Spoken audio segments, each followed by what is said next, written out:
Okay, I've got some questions for you to think about. For a lot of these, I don't have answers. I just want you to talk about these and think about these. Some of these might be issues that you can look into for your final project. First one, where does the expression alpha male come from? Is it a correct or healthy ideal, especially for guys? So in case you don't know, if you haven't heard this term, an alpha male, it's kind of like a dominant male, male who's strong, who's macho, a leader, and maybe bosses around other people, takes control, takes charge, maybe he's aggressive, strong, macho type of person. Is this a healthy or correct ideal? Guys, do you think you should live up to this kind of alpha male image? Is it healthy? Ladies, would you want an alpha male for a husband or for your boss? Think about it for a while. Pause the video and think.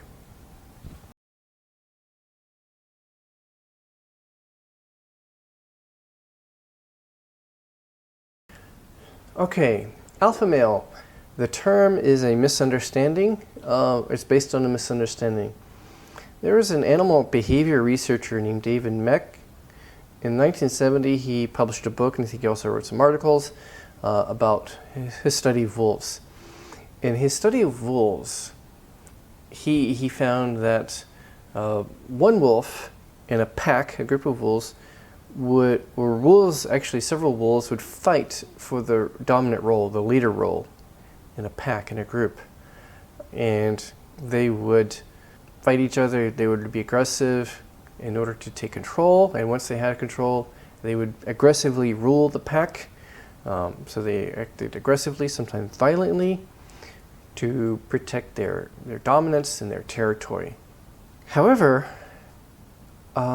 this was based on a study of wolves in captivity, like wolves in a zoo, or wolves that were being held captive. He then did further studies of wolves in the wild, and he found the opposite. He did not find any alpha male wolves. He found alpha male wolves in his 1970 study, and that's where the term came from. He talked about alpha male wolves. But later, when he studied wolves in the wild, he found no such behavior. A wolf was a leader of a pack that maybe it was the father of, his children and grandchildren and such. Wolves would not fight for dominance of a pack. A wolf was leading a pack that were usually his blood relatives. And as a leader, it was usually not dominant. It was usually not aggressive or violent, except to protect its pack from maybe other predators or threats or such. But it was, as a leader, the leader wolf, the male wolf, assumed more of a leadership by example kind of role, and a nurturing leader. His role as a leader was to nurture and protect the pack, not to dominate them, not to demand control, but to lead by example, and most of all to lead by nurturing the younger wolves. It was a nurturing role. That was the true leader wolf, the true alpha wolf. So he tried to get the publisher to stop printing his earlier book, and the publisher has refused. It's still out there, but he's completely contradicting. He's saying that the research he did in 1970 was wrong. It only describes wolves in a high-stress situation where they are in captive. They're being held captive. High-stress situation. In the normal situation, they're the opposite. So the alpha male myth is built on a lie. And it's certainly not healthy, I think, for guys to be expected to live up to that kind of an image. It's a very unhealthy image of masculinity. Very unhealthy. Okay, well, that's something you might want to, possible topic for your final if you're interested in these kinds of gender issues. Spelling all the cultural myths built around the alpha male and stuff. Now, we have a number of other gender issues to discuss. So these are hard questions. I'm going to give you some hard questions, and I don't have any answers for you. I want you to discuss them for a while. Discuss them and think about them. Talk to each other. And if we have a live class in the near future, we can hopefully discuss these in class. If it's not too late, if it doesn't take too long to come back to class. So slide number 1, gender issues. Discuss the following. Has progress been made in recent years in improving gender disparities, like inequality, in hiring, workplace environments in your country?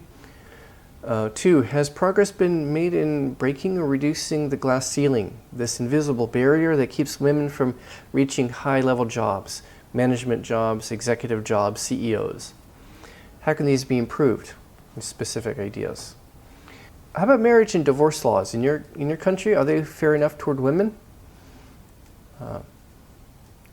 Okay, these are just a few to talk about. We'll pause right now. I've got a lot more. Pause right now. Spend a few minutes to talk about these.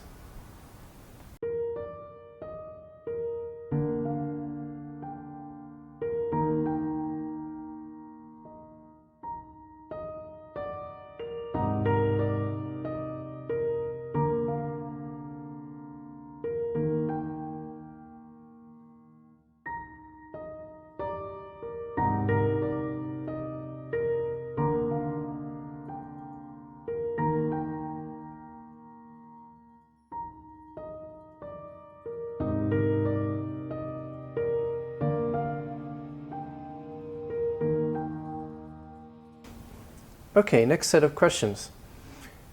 And again, I don't have any answers for these. I want you to think of answers. Is the man supposed to be the head of the family? If so, what does that mean? What does it mean to be the head? The Me Too movement, it's done a lot of good. Has it brought about enough changes, like in your country? How much of a problem is harassment still today in your culture? When women make claims of sexual harassment or rape, sometimes they are accused of making false accusations. So how often do women make up false accusations? Do you know?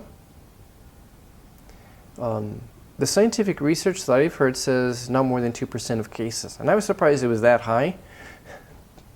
I've known women who are victims of such crimes, such situations. So I know that well, my friends were not making this stuff up. Why are their claims not taken seriously when a woman comes forward and accuses Trump of sexual assault, sexual harassment? Why are they not believed? Why do some people not believe them? There was a judge being nominated to the Supreme Court last year, serious accusations of assault. Why were their claims not taken seriously? Now, Joe Biden, the Democrat running against Trump, he's being accused now of sexual assault. It happened a long time ago, like 20 years ago or 30 years ago, I can't remember. Should he be forced to drop out of the race? Or is it more important that he stay in the race so he can defeat Trump? Is defeating Trump more important? Is it important enough that we say, okay, we'll stay in? Or should he drop out now and let the party find someone else? What do you think? Pause and discuss.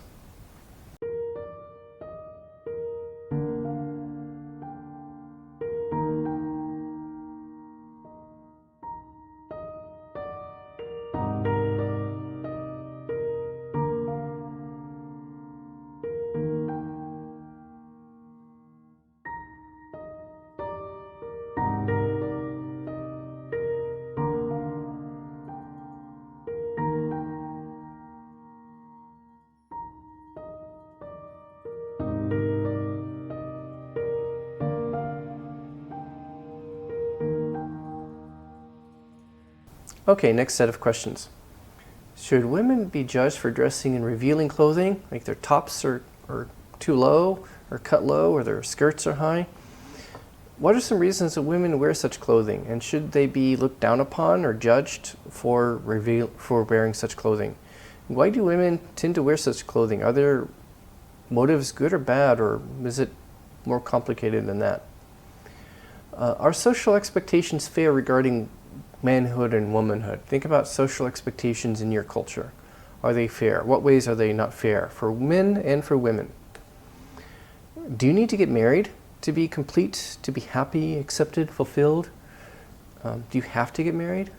If you get married, do you have to have children to be a good couple or to be happy or fulfilled? Do you have to have children? By the way, I love kids. I love them. I'm so happy to be a father. But I've seen other people who I think they should not have become parents. They have no idea what they're doing as parents. Do you have to have kids? Do you have to be married to be happy? Think about it. If you're thinking, oh, I want to get married by a certain age, I want to have kids, why? What's your motivation? What's your motivation for doing that? Is it something you really want to do? Or you don't know, you're not sure? Or is it because of others' expectations? Culture. This is what culture has told you. Society has told you. If you really want to, do you really want to do it? If so, how do you know? What's your motivation? Pause the video and discuss.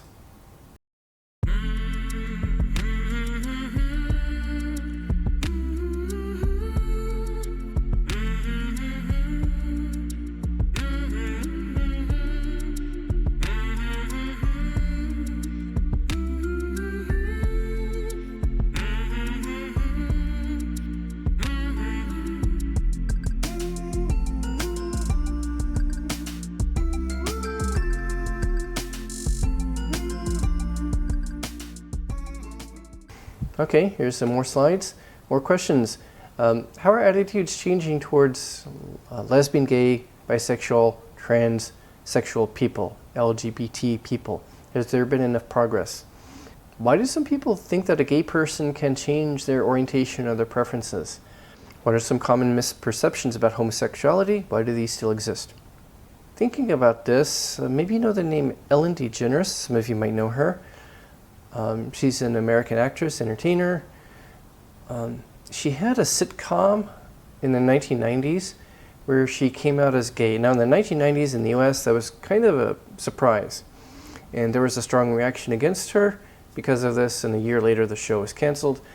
But since then she's been successful. She's played in a few movies, I think, from time to time. Mainly she has been successful as a host of a daytime TV talk show. And she's on YouTube. She's done pretty well in that regard. So let me play a clip. This is from the sitcom back in the 1990s when she first came out as lesbian. This is so hard, but I think I've realized that I can't even say the word. Why can't I say the word? I mean, why can't I just say... I mean, what is wrong? Why do I have to be so ashamed? I mean, why can't I just say the truth? I mean, be who I am. I'm 35 years old. I'm so afraid to tell people. I mean, Susan, I'm gay.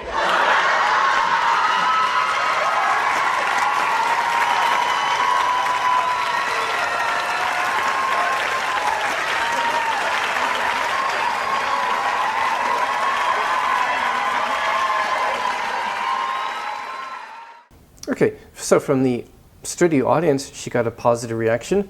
From the public, she got, from some people, a very positive reaction, and from other people, a negative.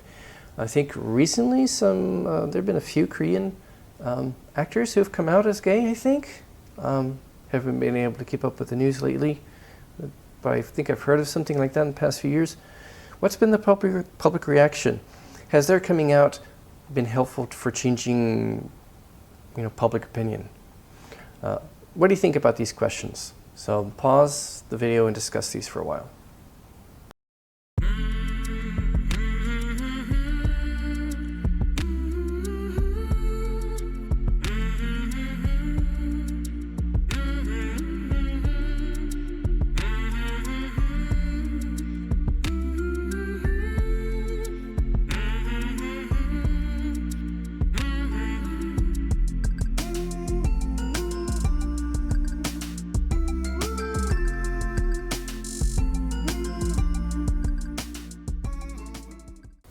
Some more questions. Do you think Hillary Clinton lost in 2016 because she's a woman? And what does that mean, because she's a woman? Now, when I ask that, do you think I'm assuming that as a woman she was a weaker or less qualified candidate? No, but do you think other people might assume that? Do you think other people might interpret it that way? What does that mean say about them? Or is it because of sexism? unfair sexist attitudes against her because she's a woman and she is a fairly strong woman. Is it at least part of the reason she lost? Or was she just a weak candidate? Not a good candidate. 2, do women need to be aggressive and tough like men to succeed? But what happens if they do act tough? And Hillary Clinton was kind of tough, and some people thought that wasn't very feminine or very appropriate. Okay, are these perceptions fair? Why do people have double standards for men and women? 3, now here's a hard one. And this is complicated actually. If you look into the science, it's actually pretty complicated. Should trans people who have sex reassignment, sex change treatments, it can be surgery, hormone treatments, and such, should they be allowed to compete in men's sports or women's sports according to their new identities? So if a man transitions to a woman, should she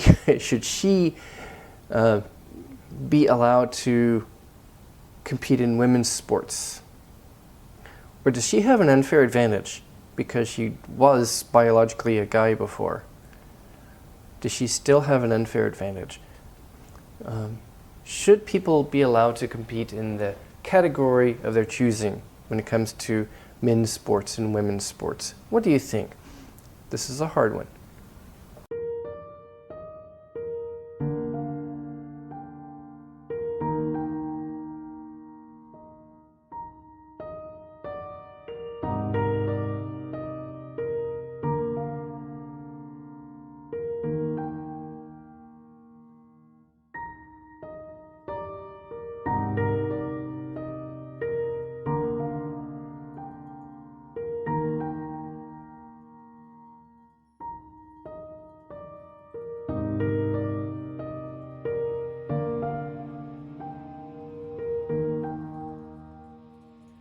Finally, if you find the questions, you don't have to, if this is not comfortable for you, you don't have to share. Have you been hurt by gender or sexual discrimination? How about gender stereotypes? Women, how have you been hurt by gender stereotypes? Expectations of your gender? Or what about guys? Have you been adversely affected by stereotypes and expectations? How about racial discrimination? We've talked about gender, sex issues. What about race? Have any of you experienced or seen racial discrimination? How has it affected you? What do you think?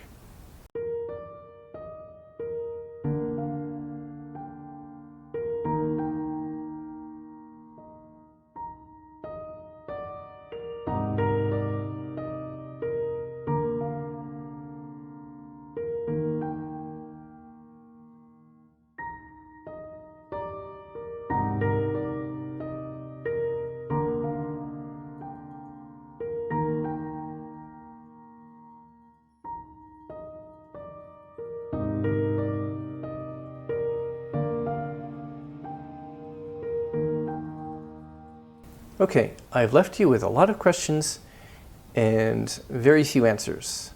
And that's deliberate. I want you to talk about these and think about these. Because you're going to go into careers where you're working with people of the opposite gender, and many of you will have families someday, and you'll be raising boys and girls, and these are going to become important issues. When you're a parent, when you're a coworker, and as a student. These affect you. So some of these might be interesting topics for your final project. Where you take on some kind of misconceptions about one of these issues. I'll leave it there. I don't know if I'm going to continue talking about this. I don't have much more material on this topic, unless you really have some good questions or stuff you want to talk about. You can let me know. But otherwise, we'll maybe transition on to another topic. But this is good stuff to think about. Anyway, I'm going to stop talking. See you next time. Goodbye.